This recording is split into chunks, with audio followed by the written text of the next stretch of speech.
Hey everybody, how's it going? It's Keith from the Muddy Dugout podcast. Just out here for a little stroll next to the baseball field. Looking forward to hopefully wonderful weekend of baseball with great weather like we have right now. Today we're going to release the second part of our first episode, which is going to be the interview with the commissioners, Tim and Mike. You know, we had a lot of great conversations with them. I hope you enjoyed the first part of it.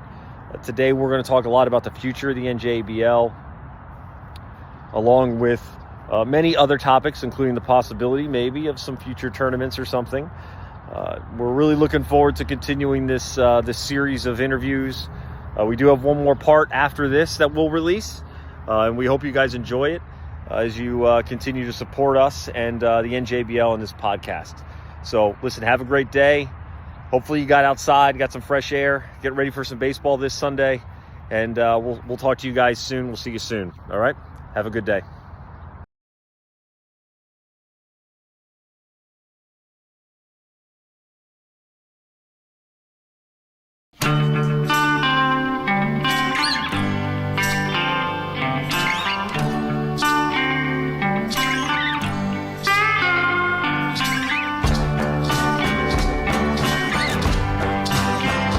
Now, when it comes to the USABL thing, I just want to touch on a couple of more things and then move on, because I'm curious, and I'm sure some of the other managers and players might be also. You know, I know that this deal initially is, getting those adult and men's leagues teams in with us and the NJABL and whatnot. Was there any conversation about any type of a future engagement with them? You know, I know from coaching youth baseball that they do a lot of events and tournaments and things like that. Is there any maybe future possibility where we could, maybe throw some men's league tournaments in there at some dates or have them some type of involvement with us and them on that level? Because, I mean, they know how to handle that, that structure very well from all their experience with the youth side of it. So, what's your thought process on that? We talked about it. We want to do it. He's in agreement that he will assist with that as part of the partnership on his end. There is, so everybody understands, there is a partnership involved where he's assisting in certain items, like a tournament, for example, or more umpires, because I'm taking his teams, fields, because I'm taking his teams. He's got to give me, he's going to give me those fields, in return, to help with that. So there is a partnership. And at which point, if we run a tournament, we will do that together in a partnership fashion. So yes, it's been talked about, but I told him, obviously we couldn't do it before Labor Day if we were going to do it. You crawl before you walk and run, and I Right. think getting the teams involved first so they understand kind of how everything works and everybody gets along, and then expand beyond that into where we see it can fit. Because listen, it's a complicated endeavor to get teams to maybe do that, but I know that there's some teams that would be interested in it for sure. I think if we ran a tournament Labor Day weekend or something, we would get 15, 20 teams. Yeah, locally. Yeah, I think you're probably I right. really do. Yeah, I think you're probably right. I think there'd be a lot of interest in that. A lot of people have asked me, team-wise, have asked me about if we're going to do this because of this merger, but it just comes down to what can we handle? Like, there's only so much me and Mike can do. And this alone, this last 2 weeks, this last week for Mike has been torturous. Or 2 weeks, I would say, right, Mike? It's been brutal for him. I'm about to embark on a whole new level of having to update everything before this party, on Sunday. So it's like, it's just a lot of work. And then to go into a tournament thing, we really have to talk about, can we do this? Can we just not be around the entire weekend? That's the other thing, when our wives and our kids and stuff. Right. That's what tournaments do. Trust me. I know, like I said, youth baseball, I'm away from, when I did that, I'm gone for, Saturdays, Sundays, all weekends, and you're on the field all the time. And I was just with one team. Yeah. I never was a tournament manager. Thankfully I don't want to deal with that, but right. I can understand that being a thing. There's a lot to it. You got to, fields, if you're not on a turf, you got to have guys raking the fields between games, lining the fields between games. I watch them. Mike watches them. We're depending on where we're going. If you're not on a group of turfs, it's a lot of work. For these people who are running these fields, they have to be ready between every single game. Right. So there's a lot on the back end that obviously USABL brings to the table to get us to do that. And we will do it. We will. Yeah. I know we will. I just don't know when exactly. Awesome. I think that's an exciting thing for everybody to kind of look forward to and kind of go into. Hopefully you'll get all those teams. I think you will too, and we can go and have some fun with some tournament baseball, which is totally different than you're just 1 game, 2 game Sundays. It's a lot more high stakes and whatnot. So you got a lot of teams coming in this year that's exciting with the USABL and whatnot. And we do have, that's a good point. We do have our mid-season tournament too. I think, I wanted to kind of touch on that a little bit. We did that last year. That was the first year we had that, right? And now you guys are doing The it in again. season, yeah. Yeah, the in season. So how are we looking for that this year? How's everything coming along there? It's coming. All right. It's probably gonna be the one thing right now that I put on hold until Monday. Okay. All right. I had to make some concession with like the planning for the kickoff. So, the RSVPs have come in for it. I do have a number of teams, and we will need a few more teams most likely to fill it out. But yeah, like to Tim's point, like the past couple weeks have been like, normally we're kind of in that grind right now where it's like we're trying to level out all of our divisions, make sure we're even prior to the party and have everybody where they need to be. Yeah. And it just made it more difficult this year because we were adding in a ton of unknowns that we had to have conversations with. And Tim had those conversations. So he did a lot of the legwork while I was trying to get everything else going with the league and the divisions and free agents and, talking to vendors and making sure that we have everything that we need for Sunday, which has been, I have baseballs arriving tomorrow afternoon.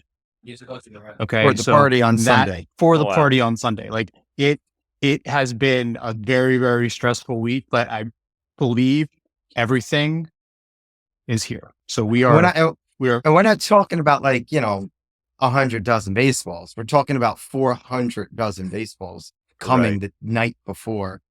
But, that's, I think for Mike and in general, it's just, that is the most stressful part of this party. People don't know what he puts into planning this party as far as like, ordering this stuff. Like, and then he has to chase people like the scorebooks and lineup cards. He's been chasing we were having a conversation a week ago. Can't get in touch with the guy, These things are things we just don't like. Things you think would be so easy are not. It just becomes a problem for him, And then, go ahead.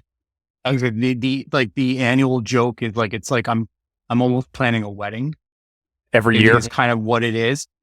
Yeah. Well, I mean, like you think about like, what's the cost of a wedding to you? Like how much do you spend on food and photographer and everything that goes into a wedding is pretty much what we're doing for this event in a sense, because we have to line up the vendors we need to like the baseballs are not cheap.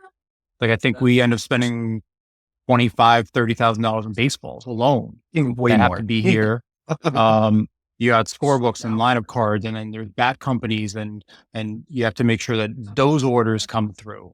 So it ends up being like a fairly big price tag of. I mean, look, we need all the stuff anyway for the season. Like that, the kickoff has always been where Tim and I meet everybody to give everything out because it's somewhat neutral.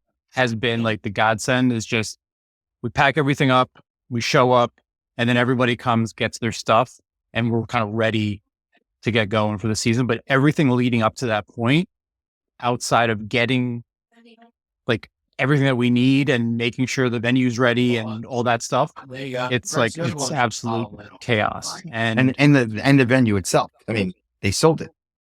Yeah. We were like, what are we going to do? Yeah. Like that was the first problem. I'm surprised you didn't. Did you examine some other locations? I mean, listen, this is also going to air after the party, so we have. Yeah. We've looked at places, at cold places, Knights of Columbus places, and things like that. They just turn me off. Like they don't. It's not that same atmosphere. This place where we go, like last year, and we're going back obviously this year. It's the atmosphere and it's the setup. We have that top area where we can bring all of our stuff and we can block it off. And, obviously you could probably do that at those places, but, it just, to me, it looks cheap. I guess is how I look at it. And it may have to go there one day. We don't know. We could get kicked out of this Right. place. But Right. right now, I'm just not a fan of them. You know? Okay. Well, I mean, listen, we that kickoff party, was great. It was amazing. We're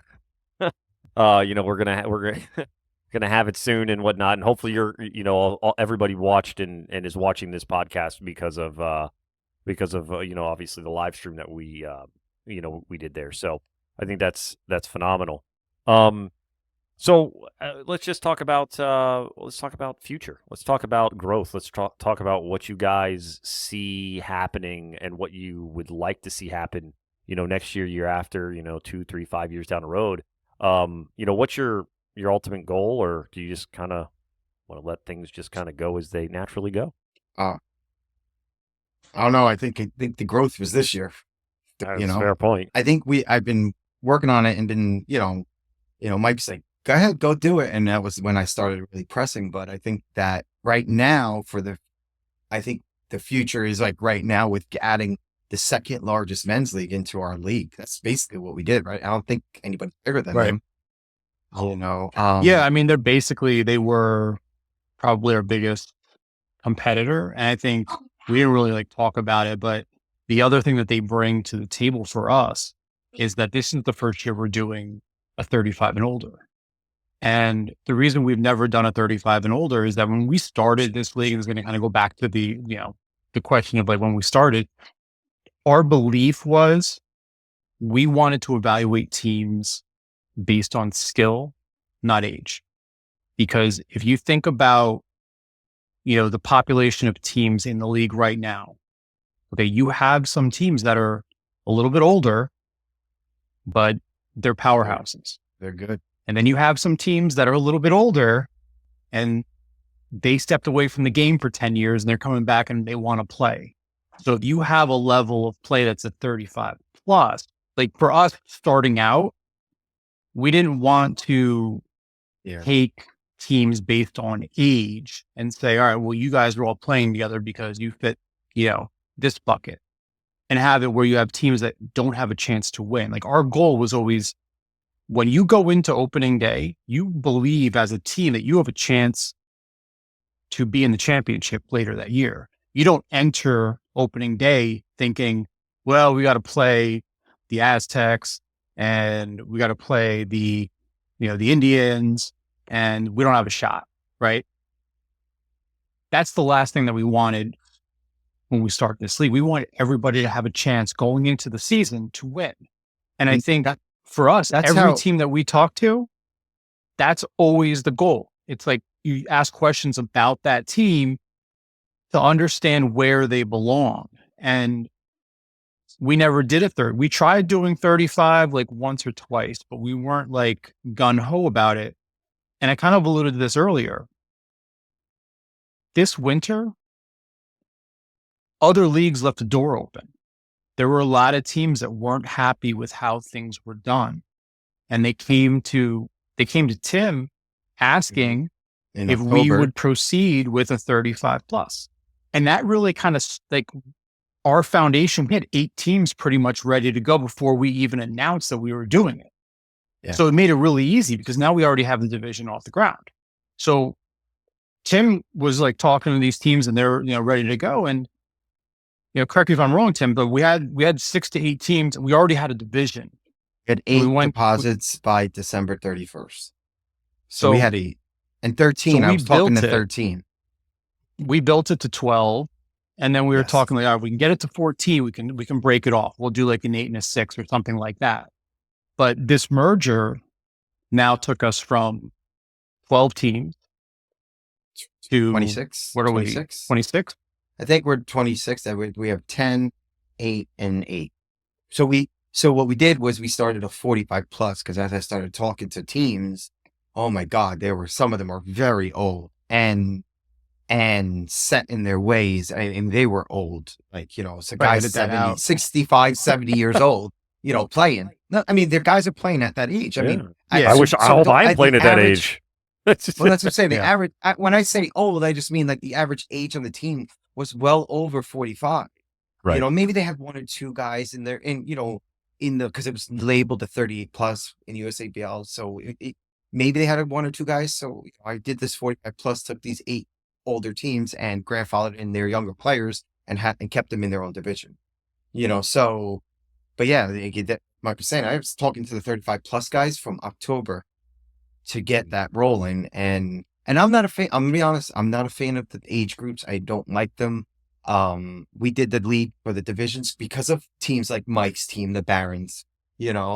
Always hated playing the Barons because they always found a way to get some college kid to show up and throw like 85 all season long. You know what I mean? And if you're not, and they didn't have levels back then, so you were able to do that. And that's what the USABL did. Over 25, you could have the worst team never have a guy throw 70, and then the guy that at the end of the year you get to the playoffs because you get lucky and you face a guy throwing 9. Like you can't hit. That was the Barons mojo back then. That's what they did. Aaron Cobbs and other guys like that they would bring. I wasn't with them with the Cobb. I wasn't with them with the Cobb. So no. But in those leagues they didn't. Yeah, they didn't have the levels. They didn't have the levels back then. Right. So I'm not a fan of the 35. We're doing it because there are a bunch of teams that want a change, like he was saying. Right. But in my opinion, they phase out, and then you're always trying to rebuild it. And we are really lucky this year because we were getting a lot of slack about everybody wanted to be in the premier 35 division. So I had to talk to Mike and make an executive decision with him that we were going to just take the champions into one level. So what we did, we took 4 champions, two from USABL since we merged with them. One of them was a 25 plus that moved up. The other one was a 38 plus. And then we took 2 from other competitors. So I took those 4. So you have 4 champions, we put them in premier. Then I took the semifinalists for each league for 3 of them. And then I took the next 3 finalists and 3 semifinalists. So we have a 10-team premier with all former teams that were in the playoffs or won champions last year. Okay. So we built a really premier thing, and I think that will survive, but 35 plus just to me phases out. Like guys get older, they stop playing. We can always build younger teams or get younger teams and make the levels and keep teams competitive, which I think sustains your, like, for example, your 2 teams to stay in the league longer.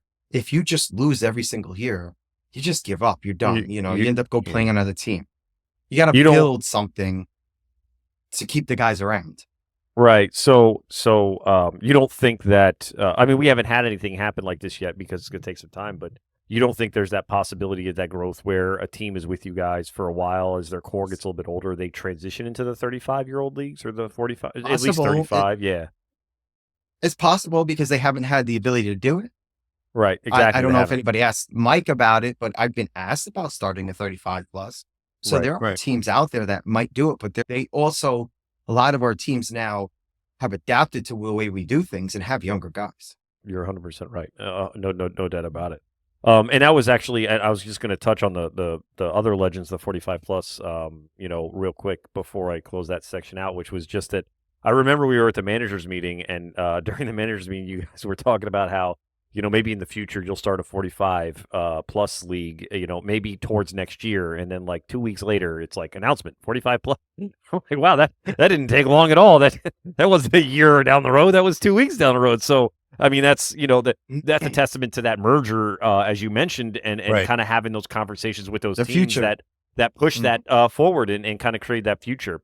Now I'm going to get to the questions that everybody wants to know the answers for, right? And I'm going to put you guys in a hot seat to answer them because why not, right? It's fun. Let's have some fun. So here's the first question. Tim, are sleeveless jerseys allowed? No. No? None at all? We're not allowed to have them? Out of uniform? That's not a thing we can do? Mike, what's your opinion on that? Do you think we're allowed to have sleeveless jerseys? No. You could have a sleeveless jersey. You just have to wear a t-shirt underneath. All right. Okay. All right. Okay. That's a good one. There is something in the I think the rules about the dress code. Yeah, there is for the jerseys. You can't have sleeveless. No sleeveless jerseys. What happens? Are we are we just banned? Like, can't you forfeit all the games? Is that how that works? I would probably tell you got to wear it. If I found out, I'm the bad guy. I'll call you and tell you stop breaking my rules. You know how I am about my rules. Yeah, well, hey, I'm not trying Unless to. I don't know it's being broken. I mean, that's Right. happened even on my own team Right. last year. Yeah, there you go. That's So- good. All right, here's another fun one, and again, putting you guys on the spot because it's fun. Do the fall championships matter? Does the fall season matter? Full season is a combination of teams Right. in one. It's And I true. don't think that it weighs anything. I think it builds teams. Mhm. You know, like you know, a team that might be on the verge of falling apart. You take a couple of their guys and builds that. But I don't think it really matters too much because you can't get a true scope of it. I mean, I'm a prime example. 2 years ago, I hit 600 in fall. Like, come on, like I'm 47 years old. Like, it's not the same competition, but it's just to continue fun. Let people keep playing. Unless Right. Mike, you see it But differently. I don't I see think- it as I think fall being a short season too, like the benefit for teams is you can challenge yourself in the fall. And like I always tell teams, like if you're gonna make a jump, try it out in the fall you could do because it's a 5-week season. You know, the spring, people are more hesitant about making a move in the spring typically because you're looking at over, you know, it is like a 12-week season or 11-week season, but with holidays it ends up being like 16, 18 weeks with playoffs, like maybe longer than that. So it is a longer season to make a commitment to. And if you feel like you're not good enough, that you may lose your players in that stretch. But in the fall, like I've always looked at the fall as like, do they just do championships? Like, yeah, championships always matter for guys. Is it maybe a little bit watered down? Maybe because a lot of guys don't play because of football. Right. Right. And that's always the big thing. Like there's a huge drop off because guys want to spend their Sundays, you know, watching football and, you know, all that stuff. But we still have competitive teams that are out there. You know, just the levels are not as big and, you know, some of the big dogs may not play. Right. But it's still baseball. And, you know, like Tim said, the guys do latch on with teams, they're borrowing players, whatever the case is. But, you know, you take some teams, like take Carteret, for example. Right. So Carteret won the spring South Intermediate, right? And they played the fall. We didn't have a premier, it was intermediate, but it was a merger of like premier and intermediate teams there. And they played some premier teams in the fall. So having the conversation with them about this spring, you know, it made it a little bit easier for them to go into premier. Not saying it was easy, because it wasn't easy, and Tim knows it wasn't easy, but the conversation was like, well, yeah, you beat this team, they're a premier team, they went to the championship in the spring. Like you can compete with them. And I think the biggest thing for us across like every level of play and with every team is like, I think the general, for most part, most teams, most managers, they want to build a contender, but they want to get better. Like there should always be that drive to get better and challenge yourself. You know, so if you move up and you have like a 500 season, you know, your mindset, we want your mindset to be, what do I need to be a contender at this level? Not, I need to drop down because I'm not good enough. We want them to be like, take on the challenge, right? And adapt, find those 2-3 pieces that you need and continue to push yourself. Look, it gets to a point, some guys do drop down and it happens. But like, we want the teams to kind of be like, look, we're too good for this level now. We need a new challenge. We want to be challenged. We don't want to just be mediocre or we only be awesome at this one level for the rest of our careers. We want to still play competitive baseball. You know, and that's where growing intermediate and premier, that's how intermediate AAA came about last year. Right. And we had intermediate AAA years ago, but intermediate AAA last year became a reality because we wanted to move amateur teams up and a lot of them didn't want to move up to intermediate. So we said, look, we're going to move the group of you into a new division with an adjusted threshold for velocity. And that's like a stepping stone now to get there. It's like kind of like a baby step, like you're kind of putting your toes in the water in a sense, but not diving all the way in. But we did that last year and it worked. And one of the teams actually moved up, actually 2 of the teams moved up to North Intermediate this spring. in the Rays and the A's, who were previously the Pirates and the Rockies last year. But in the South, we're doing the same thing. Because of the USABL merger, we had additional teams come in where that became a reality. And we took a group of 5 or 6 teams from South Amateur, and we just created South Intermediate AAA, and we filled it out with a couple of USABL teams. So Yeah.